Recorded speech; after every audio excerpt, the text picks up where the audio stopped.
I wouldn't mind him at a price. He's 25 to 1.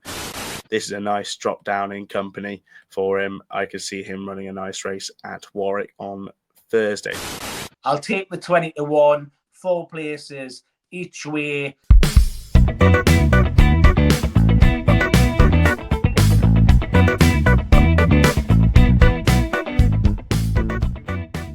Hello and welcome back to the Only Fools Love Horses YouTube channel. And what a big week we've got coming up in the end of the jump season 2024-2025. It's Willie Mullins again fighting Dan Skelton in the Trainers' Championship on Sandown, finale day, 3 graded races, interesting handicaps, and of course the Bet365 Gold Cup, formerly known as the Whitbread. We've got plenty of action to talk about that's already happened, both flat and jumps from Newmarket, Plumpton, Cheltenham, all the grounds, and we're doing it in the company of myself and Lee today. Harry is swept away with work commitments, so he'll be hopefully watching on in vain, but it's me and you, Lee. Lee, it's been quite a big week, I think, with the Craven on in the midweek, Cheltenham in the midweek, and then we had Musselburgh, we had all-weather finals day, we had Plumpton to finish it off. It's been quietly quite a big week. Yeah, plenty of racing to get stuck into, and plenty for both codes and both fans, I suppose.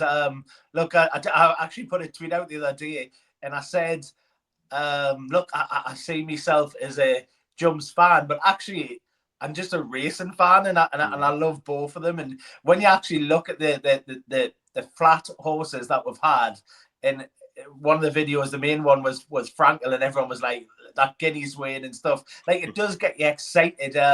It's maybe hard punting because you're trying to transition into the two and trying to find them that are going to last the season out for the jumps, but then also who's going to be ready and on it early doors for the flat. So it is a hard punting time, but it's exciting time, I would have said, Ash. And yeah, I'm looking forward to the weekend, and we've got Sandown to get stuck into in that title battle as well. Yeah, I think the title battle, maybe through sort of 9 months of the year, or the sort of 3 quarters of the year, the title battle maybe isn't at the forefront of our minds. But when it comes down to this season, especially last season, because we had it with Mullins going for it last season, but especially this season where Willie Mullins wasn't looking like it, and then he banged in the 1, 2, 3, 5, 7 in the Grand National, and then suddenly he's already there. It's really added something very quite interesting, and it makes jumps racing on a daily basis worth watching. We've even got like Perth in midweek where Willie Mullins has entries in there, and then they're both sending 71 combined entries for Sandown on Saturday, which is just huge numbers. So I really think it's quite good, and I'm looking forward to Sandown the weekend. Definitely. We were going to talk about Sandown with the 3 graded races there, the Bet365 Gold Cup. We're just going to have a little review back on what's happened this week, maybe eye catchers and big performances, but we'll go all the way back, if you can remember, in the Craven Stakes, because Field of Gold was very, very impressive there. He's now the new Guineas favourite, 3 to 1 for Jonbon. John and Fady Gosden, Kieran Schumacher was in the saddle for the Craven. Lee, what was your take on the performance of Field of Gold in the context of the Guineas, because he is now a short price for the first Classic of the year? Yes, he is. John Gosden actually hasn't won a Guineas, which is quite astonishing, I think. And normally in the back of my head, I think he kind of targets that French Guineas as well. Like he always has that as his target for some reason. He had what was it, Kingman just touched off in it, and yeah, I don't know how they plan stuff, but he's just never won it. And look, the Field of Gold, I thought was devastating. Really, I thought travelled so well. Just had to slightly wait for a gap. Look, the gap was always kind of going to come and apart like the Red Sea in the end. But powered away and travelled so strongly at that point. I think had plenty left in the tank as well. Definitely a worthy favourite for me. Look, I've missed the boat. I try and get them ones in the jump season, especially, and Harry loves them as well, to win the Cheltenham and stuff like that. I missed the boat with them type of stuff, and I normally would maybe get on at a bigger price. I won't be backing now. I can get that on the day, I would have said. Yeah, look, Field of Gold, very impressive, and definitely the top of the list for me so far. Yeah, it's I think John Gosden, throughout his sort of training career, like a lot of trainers in both jump and flat, they tend to bring them on slowly enough. I suppose Aidan O'Brien's a key example. Charlie Appleby, his stable form is probably not amazing currently because his horses will just come on for that run. John Gosden does tend to target those maybe French classics. I think he was going to go for it last season with another Jonbon horse. Name's escaping me off the top of my head now. Oh no, it's Friendly Soul. Sorry, not Jonbon, but it's Friendly Soul. Was going to go for the French Guineas, then missed it because it was disappointing, and then sort of ended up being a Group 1 winner by the end of the season. Field of Gold, I don't think would have been fully fit for that race. So I think you can massively upgrade it, but maybe a small question mark on just the rest of the field, how up for it they were. But that's always going to be the case with the Craven. Very worthy favourite, I'd say. And like you said, he's never won 2,000 guineas. So could be very good day for John Gosden if he can get it in ahead. Just another one we want to talk about. Just quickly, they've actually started this season well. And you know what? I really do hope it works well for Kieran Schumacher as well, because it's almost, a two-fingered sign to say, like, look, the stable wasn't kind of in form last season when I was having my chance to have, settle in. And I seen an interview the other day on, I believe it was Matt Chapman ITV, and he says about, he says, look, you're stable number one. And John Gosden said straight away, no, we've got plenty of options. I don't want to put that pressure on him to say that he is. And I feel like that's the right way to do stuff. Look, they've had a double there at Yarmouth today as we record. They've been going great guns already. And I just really hope like he can show his worth in it. And I think he's a good jockey. I really do. So, kind of best of luck to him. And look, I'll just quickly mention as well, best of luck to Nico de Boinville. Look, people giving out online and stuff like, get a grip and have a bit of decorum about it, because the lads sitting in the hospital and you're giving pelleters out about rides, like, just take a pull and chill out about it. It's hard enough job without everyone else piling on and popping talking. So look, good luck to him, and hopefully he can recover well. I did see a statement from Nicky Henderson saying he was in good spirits, so that's good to hear. I believe he's going to miss this week and next. So we'll miss the ride on Jonbon. Could miss it on Constitution Hill as well if they go to Punchtown. So just best of luck to Nico there. And you're right, Kieran's a great jockey. He puts in some absolute worldies, and he just got he got a fair few pelters last year. Some of them deserved, but we shouldn't be afraid to give a little bit of constructive criticism here and there in racing if it's warranted. And sometimes it isn't warranted, and that's where the line gets stepped over. Opinions that make this game what it is, kind of thing, but like I always feel like there's a line, and we don't have to cross that. We can have an opinion on a ride, but just take your time before you're writing all this rubbish, I'd say. Definitely, yeah. Newmarket was on in the midweek. Cheltenham was also on the midweek. Just for two for me to mention. One of them was actually, they're both going to be, one of them's Dan Skelton horse. She's a dancer in the Mayor's Bumper, the finale on the Thursday. It was almost a sort of try to get out of jail race, and I did back the Skelton horse, and Harry waited a while to find the gap, I must say, and the gap did eventually arrive, but I think it arrived a bit too late. She stayed on nicely to finish third. It was her first run, I believe, as well for the Skeltons, so she'll be coming on for that. I'm sure she'll be going novice hurdling next season, but she looks like quite a nice horse to keep an eye on. She's a dancer. One that isn't from Cheltenham, but we both backed on the weekend, Lee, over at Haydock, got Grey for the Skeltons. Again, Harry was sat at the back, maybe gave it plenty to do, was down 4 lengths at the last, stayed on to be beaten 3/4 of a length. Grey's got an entry for Chepstow on Friday and Sandown on Saturday. They went to the Chepstow race over 2 miles. Be very interesting. Got Grey. So I'm sure you'll feel the same. Got Grey was maybe one that got away on the weekend. Yeah, look, I've had a few over the last few days. I was just talking to you before we recorded there, and I've had 2 today. I feel like they've got away. Some of them keep hitting the crossbar. Got Grey, definitely, I thought, was unlucky. Look, Gimme Five is a really good horse, actually, and was kind of worthy to be there or thereabouts.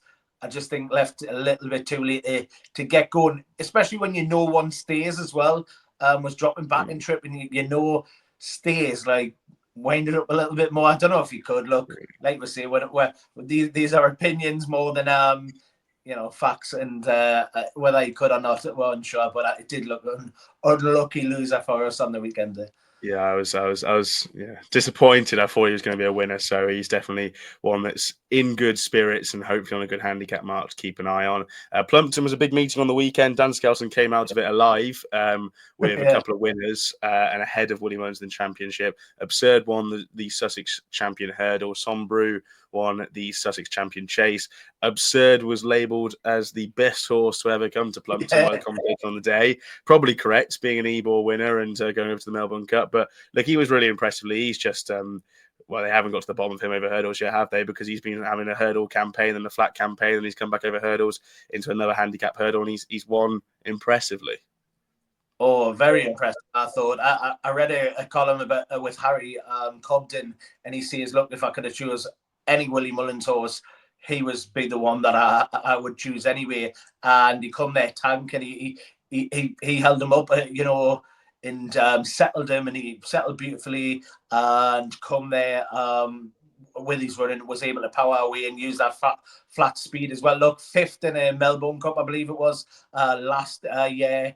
And then look, with Chester on the flat, just very classy individual, and I think would definitely go back for a flat campaign, let's say. Yeah, look, very impressed with Absurd. There was a few as well. Sam Brewer, look, I don't know where that come from, kind of thing. Like, I thought that was definitely his best performance that I've seen. I know he's won 2 red rums now and bolted up under Briney last season in the red rum. This year, went and put in again another solid display. But I thought that was some display because Nico was on what was the Mullins horse again? Westport Cove. Westport Cove.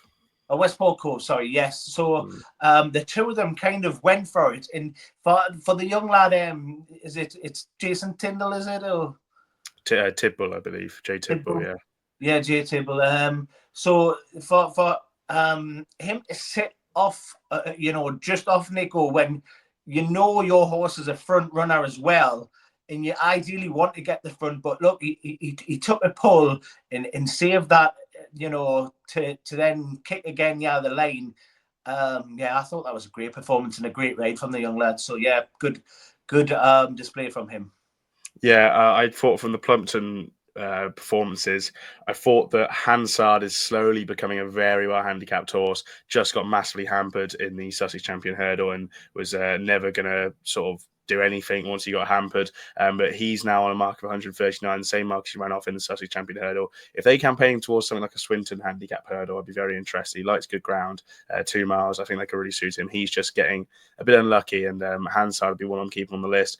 I tried to have a little look at the Chris Gordon runners over the weekend, and I backed Illegal Dan A. He didn't really run too much for a race, but I just think maybe the Chris Gordon yard's slightly below par in form-wise currently. So you can upgrade some runners. Just going back to Cheltenham, King William Rufus won by half a length. I think you can upgrade his performance. He's still a little bit of an unexposed horse in handicap hurdles. If he keeps on a nice sort of upward curve, good ground could suit him quite nicely. And in the Sussex Champion Chase, who finished 3rd that day? Oh, Orcan Risk. He's again just a Chris Gordon horse is getting well handicapped. He was off the bride a little bit, then stayed on because they went a bit of a mental pace up front and then sort of came back to him a little bit. He will pitch up at some stage, Orcan Risk, but it may be back at Plumpton as well if he does like the track. So yeah, we'll see how that goes. Of chase runs and also that like you say, that could be improved on if the campaign and a bit more over the fences rather than just hurdling all the time. But it was a long time between drinks for him for the chases, which is I thought that was a solid. I like JPR1's run, to be honest, as well. Yeah. Just a bit too high, isn't he? But look, he can go back and contest some lesser races, let's say, next season at least. I wonder what the handicap has done to JPR1. He's left him on 155. That's a shame. If they got him down to 153, that'd be quite nice for a Holden Gold Cup potentially. I was about to say the Holden Gold Cup again. Going back there, like would be kind of ideal. It's just the mark is tough. He's he's too consistent for his own good, I suppose. Yeah, Grand Annual next year. That'll be the plan, hopefully. Anyway, weekend sort of done, I think, Lee, unless you had anything else to sort of talk about. No, I think I'm good, Ash. Smashing. Well, Sandown is this weekend. We've got graded races galore, and we've got the Bet365 Gold Cup. The first graded race is the Oaksey Chase. Thrown up a couple of surprises over the last couple of years. Fantastic Lady won it at a big price last year. There's some better horse in it this year. Gaelic Warriors 2-1. Pick Door, he's 3-1, having missed his entry assignment. El Fabiolo is 6-1 in one place. He is 130 in other places. Gentleman de May, the entry Topham winner, is 10-1. Ilete Tomps could be first run for 359 days if he turns up, 10-1. Boom Boom's 20. He's the same price as Classic Getaway, and his 25s the rest. Oaksey Chase, Lee, I know we were both disappointed that we didn't back Gaelic Warrior entry when he went and bolstered up over 3 miles. He could be stepping down to 2 miles 6. Is there anything that's interesting to talk about in the Oaksey Chase? Yeah, look, he'd probably win this, wouldn't he, Ash? Going that way around as well, right-handed, 2 mile 6 is probably like an ideal bag. I think it's 2 mile 6.5 if I'm right off the top of my head. But yeah, probably, you know, his bag that he is entered in the one with Jonbon over 2 mile, but look, he'd probably get taken off his feet, or all known truth. Yeah, look, I think he'd win this going this way around. I'd have him against Pick Doy. El Fabiolo, look, it's a bit of a sloppy jump, and in the likes of Gentleman to me, look, what a handicap that Topham is. A handicap still at the end of the day. He was out in the wilderness, you know, in them graded races before that. Will he just look? I spoke to a lad from Skeletons there, Nick. We're talking about stuff, and it's like, you know, you got to use your ammunition while you can. And how many will run? You know, like Willie Mullins, how many will go against this lot? There's only kind of Paul Nichols who's got a challenger if you're looking at that betting. Look, Ilide Toms would definitely need the run. I would happily leave him if he come here, but he's a classy individual. Boom Bone, they'll be hoping to pick up some prize money with Boom Bone.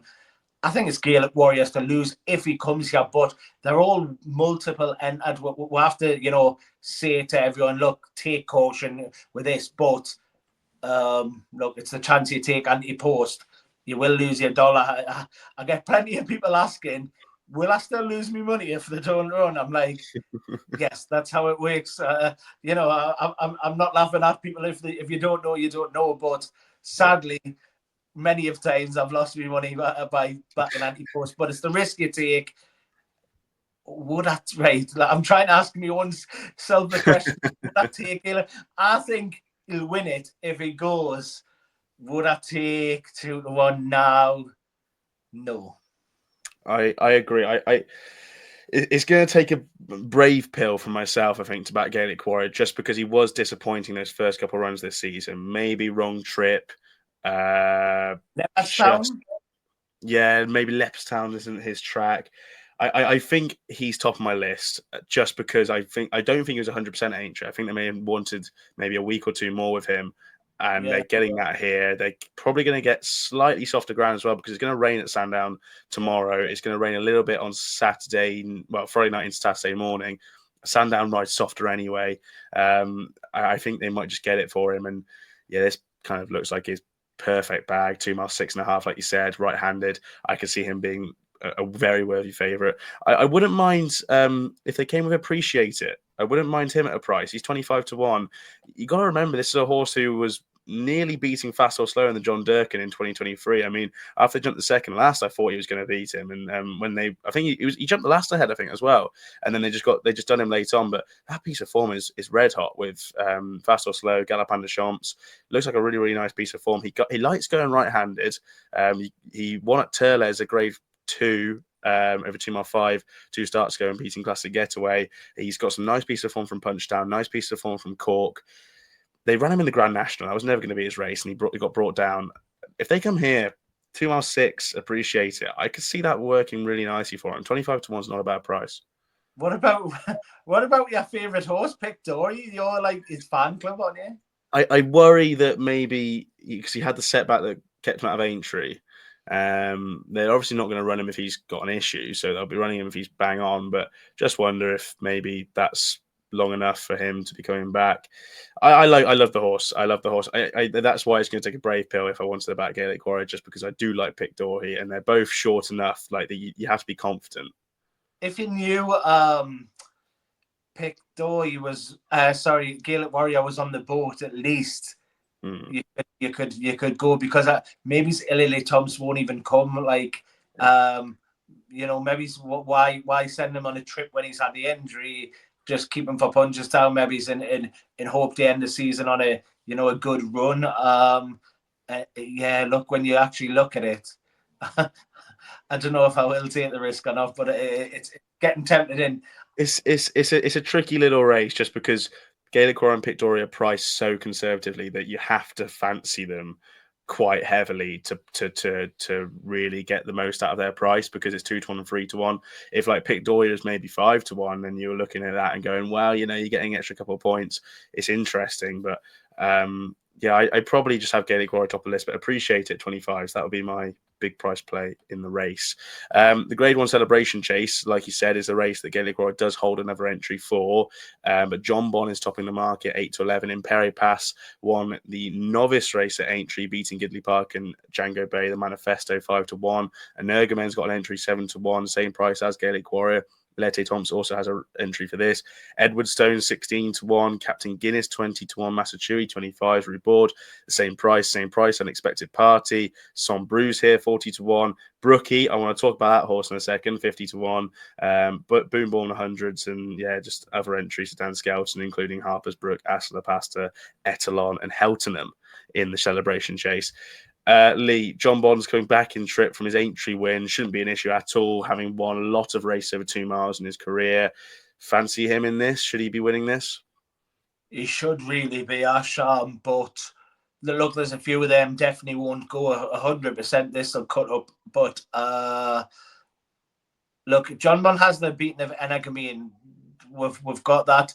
Gaelic Warrior's likely to go at the other race, because 2 miles is going to be sharp against these, speedier types. I would have said maybe Illy Thoms has had that setback, not for me. And Edwardstone again, it's just whether Imperi Pass can step it up.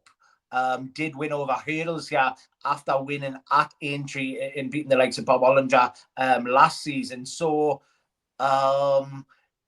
it's kind of a match for me, but I think Jonbon should be winning this. I really do. The issue I have in my head, I thought he looked tired at Aintree, and it's the first time I've thought that.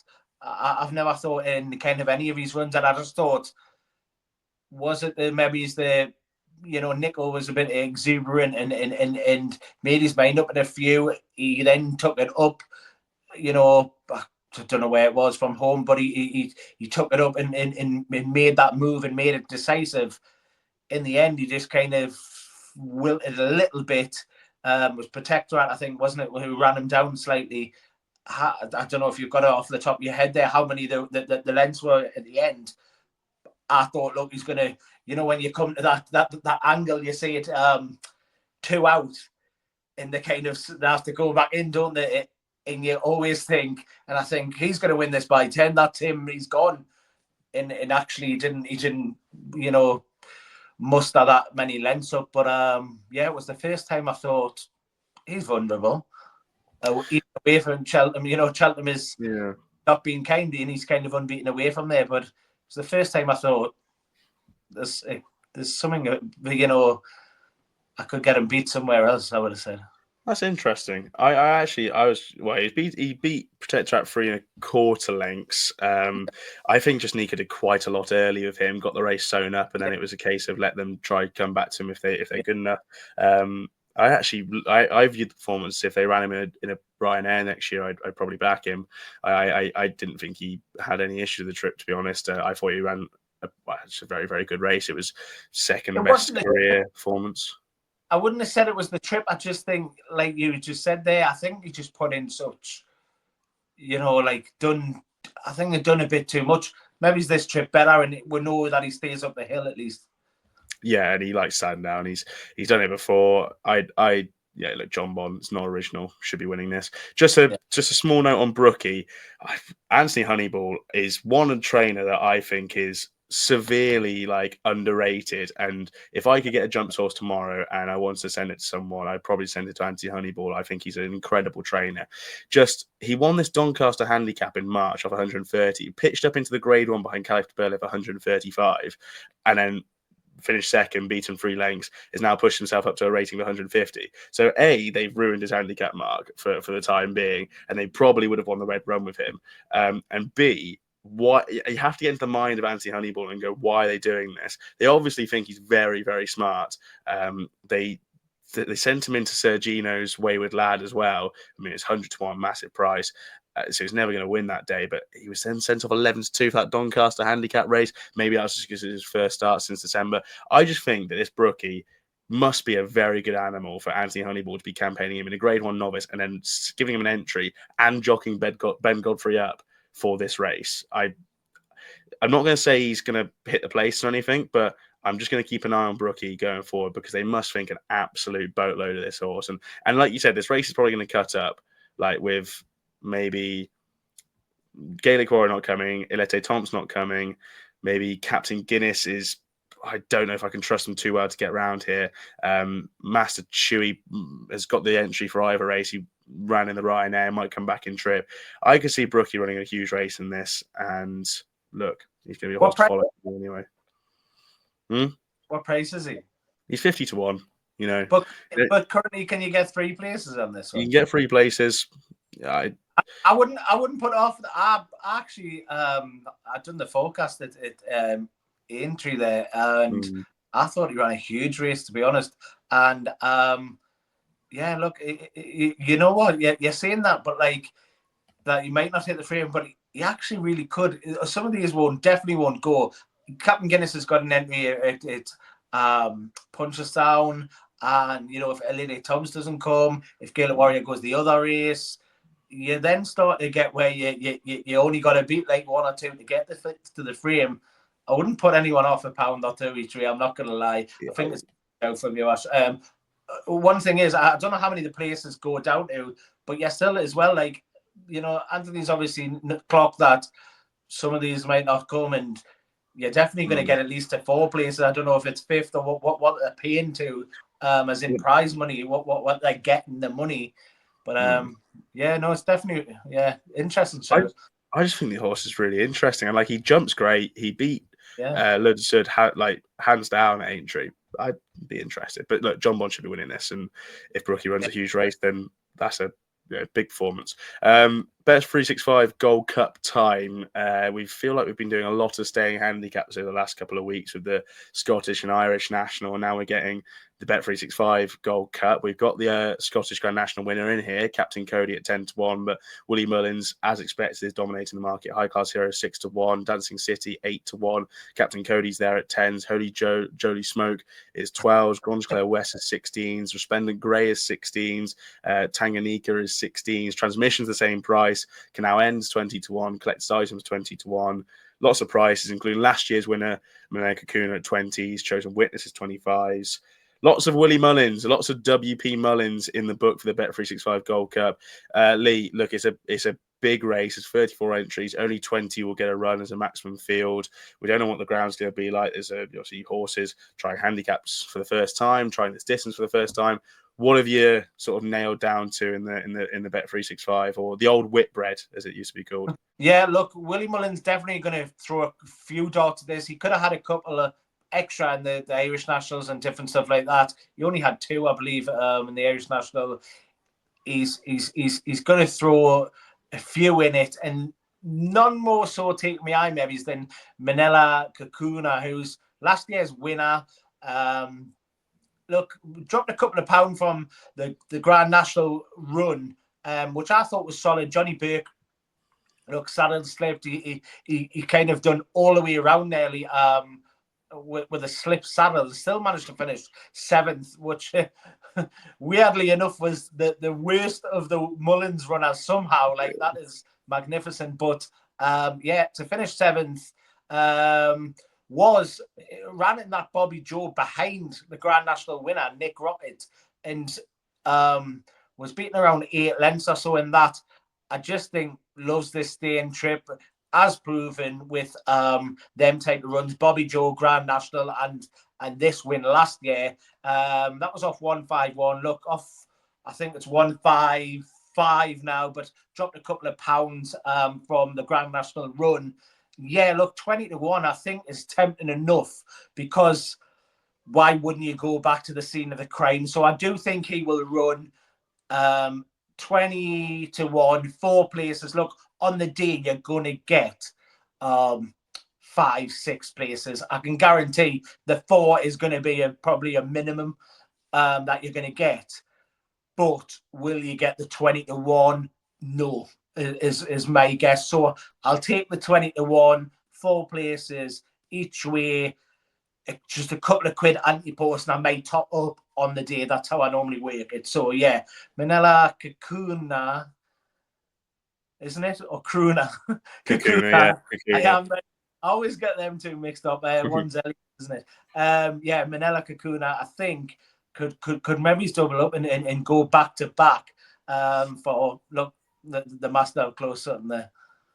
Yeah, look, he's obviously last year's winner. He's got a nice chance. They've got plenty of entries. Has WP Mullins. The one that I thought was interesting was Dancing City. I haven't really been his biggest fan, but I think he's a dour stayer, and I think these kind of conditions are going to suit him nicely. He's dropping into handicap for the first time, which shouldn't be any type of issue for him. He's just shown that he stays very, very well. When he beat Bioluminescence on heavy ground at Nace over 3 mile 1 in January, that was quite a good staying performance. He was disappointing in the Brown Advisory, but he was going well at Aintree on good ground behind Caldwell Potter in the mild May. Just fell and got it a bit wrong. Tried to take a bit of a chancy jump and just went through the top of it and came down. But he was going well that day. He was showing that he can handle nice ground if needed. But he's a lovely jumper. He gets into a lovely rhythm of things, and he can go nicely. I think he'll learn a bit for that. Just learn not to go too far on his jumps and hopefully just get into a nice stride and ping them. I think it's very interesting. He's got the entry here. He's obviously got to reverse the fall, I should say, and not have any sort of long-term issues for it. But 151 is, from what I can see, he's the obvious graded horse in the handicap here. And he's getting £1 from his stablemate, Captain Cody. He's getting lots of weight from Glonchclair West. If Glonchclair West comes to this race, he gets weight from Manila Kakuna, the horse you mentioned there. I think he's a classy animal, and an 8-1 isn't a bad price for him at this stage. I also, I have to mention Sail Away, because I was robbed of a run in the Scottish National by being unseated at the first. Brutal. But look, he's still rated 132. The case remains in the fact that I think he's got one of these big races in him. I thought it was going to be Ayr because he was returning to a winning track, but if he goes, he's one of a few Dan Skelton runners that could be there. I think he'd have a fine chance. And he was sent off 11-1. He was backed enough to be 50-1 in the week and be 11-1 at SP. There was a bit of a market move for him. I think it's interesting. And if it does hold that good soft ground, he should have no issue. So I thought Sail Away was a big price. And then just one more to mention, and it's a horse that we've backed or fancied before, but Collector's Item won the which national was it? The Wincanton one. He won the Somerset National, beat Katati Dory that day. Katati Dory was rated 122. Katati Dory then went on to win at Sandown, at Kempton. Won that race, the Ladbrokes Trophy, beating Highland. Is now rated 137. Yes, he was disappointing in the Ultima, but he was absolutely bolstered up in that Ladbrokes Trophy. Also beat King Turgeon that day. Did Collector's Item, who was a nice horse who beat Chianti Classico early in the season. He's ran well around Sandown before. He ran well at the track in December in the London National, when second to Mr. Vango. Mr. Vango was running off 135 that day. Is now rated 152. So the form's worked out there. I just think he's going to like these conditions. It's a staying trip. It's a track he's been at before. If it turns into a slogger's battle, he'll be fine. He's ground versatile. I don't think they've got to the bottom of him yet. So Collector's Item and Sail Away, the big price ones, but Dancing City looks fine in the market. Lee, I'm going to mention a couple more actually. I'll take 3 against the field, I suppose, as well. Manila Kakuna. is definitely kind of the one that I've got my eye on so far. Maybe it's for an early player, but I might back Resplendent Grey in transmission. Look, they were behind Haiti Calais. Haiti Calais won the national chase, but then come out and won the Irish national yesterday as we speak. But they were staying on well. They both stay well. Resplendent Grey does actually have course form, stayed on well in a graded race here, and look, Jonbon probably could have had the choice of either, but I think just because the Ollie Murphy link had to ride Resplendent Grey, could have.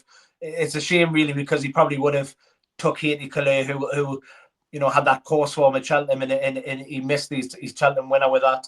But yeah, look, I would keep an eye on Resplendent Grey and Transmission, who I actually backed in the national chase. I thought had a great chance, Transmission, but the two of them, look, would take my eye, as well as Manila Kukuna. Yes, and obviously when we get declarations, make sure to check out our relevant Twitters and columns and Saturday Live for our finalised fancies anyway, where we'll have it sort of hopefully nailed down, and hopefully we'll find a winner or two anyway. It is a brutal time currently, so let's try to get a winner or two on the board. Select hurdle, very finally and very quickly, Lee, just because it's an interesting race with Lossiemouth, both Lossiemouths, I should say, having entries for the Select Hurdle, the Grade 2. One of them is 8 to 15, another one's 100 to 1. I think you can guess which one is which price. But Lossiemouth is 8 to 15, the Willie Mullins version. Jade Grugy for Mullins again, 7 to 2. Kits Buell is 15 to 2. El Fabiolo, 8 to 1. Lucky Place, 9 to 1. Blue King Daru, 16s. Gwenny May Boy and Salver and Take No Chance at the same price, and it's 66 to 1. Bar. Look, Lee, Lossiemouth is no price. The Mullins Lossiemouth is no price. If she turns up, she obviously got a fantastic chance coming on the back of the entry hurdle win. Can you see anything getting to her if she did turn up? I think Lossiemouth would win. Maybe would keep an eye as well. Like you say, look, we're just checking the anti-post. If I have to play an anti-post one for the weekend, look, well, as the flat goes on, we'll have a bit more. It would be Manila Kukuna, the 4 places at 20s. This one I wouldn't play in it, but Salva, if the rain continued, I think, look, it's a Grade 2. It's take away Lossiemouth. I think to like few and far between kind of thing. I think could outrun them 16 to 1. I think could outrun the odds maybe, and if you can get 3 places, but it would be Lossiemouth to lose. I think she's just such a high class individual, and yeah, look, would probably. It depends on they could just seal it, yeah, because Dan hasn't got a runner, and yeah, they could end up sealing the day with the lifting the trainers championship with Lossiemouth. Yeah. Quick question: who do you think is going to win the trainers championship, Mullins or Skelton?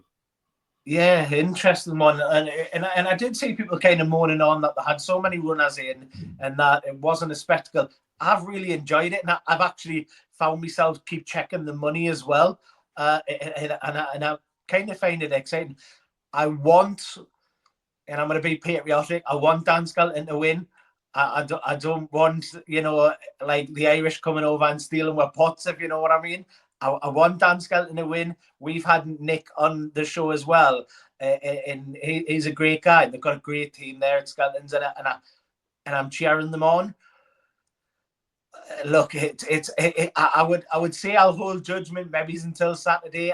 I think Saturday Willie's got the best chance, but I hope they can keep kicking during the week. The Skeletons, and they've actually, you keep thinking Mullins going to overtake him like last weekend, whereas actually Skelton kept picking up pots, and he picked up a couple of I can't remember where the meeting was actually, and it was like one that was not on ITV. I think it was yesterday, and still bagged a couple of winners there, and was picking up 6 and 8 grand a piece to keep him kicking over there. So I want Skelton to win.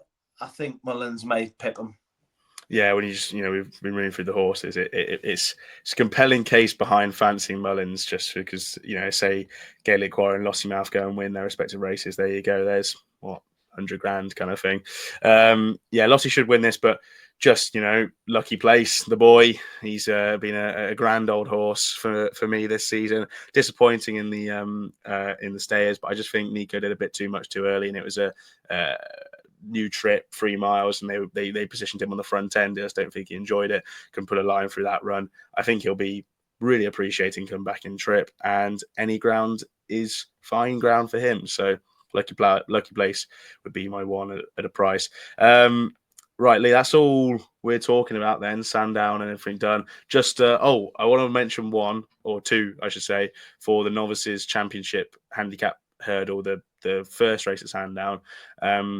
Just like I've taken about half an hour to look through this race, picked out 2. Marche Dallegray for Jamie Snowden at 33s. Just think that he's an interesting runner because he ran behind that Nietzsche Haas, the French horse in that Chepstow Grade 2 at Christmas, who's now going to be a stallion. Ran a really good race that day. Had Hot Fuss in 4th, who on a line through Give It To Me OJ, who's raced at 137.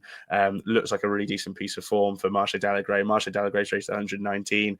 Qualified for this race by finishing 2nd at Ludlow behind Sun Art. I think is interesting for 119.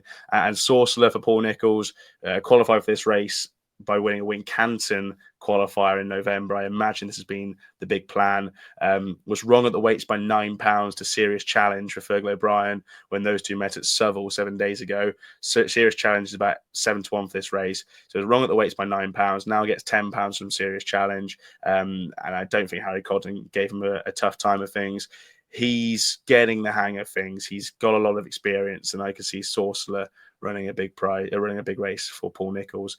And one to keep on mind for Thursday. Don't accuse us of not focusing on other racing. Montacam for Nicky Henderson runs at Warwick. James Bowen's booked to ride. Run a nice race at Newbury off a 99-day break last month behind Manuelito, Orcan Risk, Mythical Moon. Mythical Moon's actually going to run in that opener at Sandown. Ran a good race, kept on. This is a nice drop down in company for him. I could see him running a nice race at Warwick on Thursday. So that's Montacam in some purple silks for Nicky Henderson. That's all we've got time for. Thank you very much for watching. Please make sure to like and subscribe. Lee, Saturday live, 10:30 a.m. We'll be there, will we? Yes, we'll be there every week. Look, we're trying best. Harry's actually at Hereford today, so I hope he's backing a couple of winners. I did text him one horse I fancied. Hopefully it's got in while we're recording there. But yeah, look, hopefully we'll all be back on Saturday morning, 10:30 a.m. every Saturday morning. But please do go and like, subscribe, and comment below, and also follow the channel across on the Twitter page, OFLH Racing on Twitter. Yes, I've got my rugby end of season men's dinner on Friday night. Yes, says enough about Saturday morning. I apologise in advance. I'm hoping to make it to Sandown. So we'll have to put a set of blinkers and a tongue tie on me, I say, on Friday night, and hopefully don't get too bad. Like, I would literally go to all of these meetings, but it's just so far away, and like everything's in the south. Like it is a bit it's a different subject for a different day, but everything's down south. I miss out on so much, and I'd love to be at Sandown. So hopefully you do get to go and enjoy it. Fingers crossed. We'll try drag myself out of bed. I've got a lift sorted if I do go anyway. So hopefully it's going to go anyway. Thank you very much for watching. We'll be back as the flat season rolls on, and hopefully we can have a nice Sandown finale day on Saturday. If you're having a play on any fancies, please do it responsibly. But until the next time we see you, we'll see you very, very soon.